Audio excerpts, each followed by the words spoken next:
Officials from multiple communities in Wood County, they say they are facing some tough financial issues. And with possible tax changes coming from the state, leaders are exploring new ways to get more funding. One option, starting a joint economic development district, or JED. Steve Iwanek, he spoke with officials in Northwood and Perrysburg Township. Steve, first off, why do these communities say they need the cash? Well, guys, Northwood is losing money that it depends on, while Perrysburg Township says that they are concerned that the state might be taking away money that it relies on.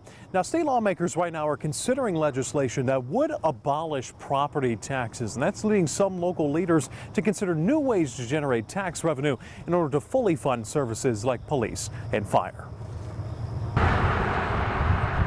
In the last 2 years in Northwood, collecting income tax has been a challenge.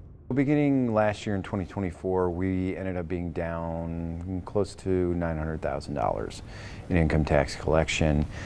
This year, we're trending probably to be between $600,000 and $700,000 down. We asked City Administrator Kevin Laughlin why that's happening, and he says there's no clear answer. There's not one single employer or thing that we can point to that says, well, that's why collection is down so much. But he does say the city wants to maintain its current income tax rate of 1.5% while finding new revenue streams. That's where the idea of a JED comes in. It's a way to spur development and then fund redevelopment. JED stands for Joint Economic Development District. It lets communities partner, provide services, and share income tax revenue in an area of land. Laughlin says Northwood is exploring one with Perrysburg Township.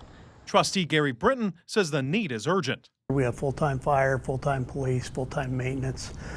There'll be no way of funding any of those if we don't find an alternate source of revenue. Britton says townships can't collect payroll income taxes.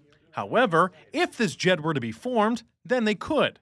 And the township's main funding source, property tax, could be on the chopping block after talks in Columbus. All townships in the state of Ohio are going to be in trouble. That's why Britton supports a JED, to help fund safety services. He says the township already pulled $1 million from its general fund to cover police operations in the last year. It's part of the reason why the township is coming to voters in November, asking for more police funding. I told them they need to make two budgets, one for if the levy passes and one for if it doesn't, because we are not going to put $1 million into that police department again next year. We can't afford it. Now, Laughlin told me that these discussions are still very early on in the entire process, but he did tell me that he is confident that a deal could be reached within the next 6 to 12 months. In Northwood, Steve Iwanek, WTOL 11.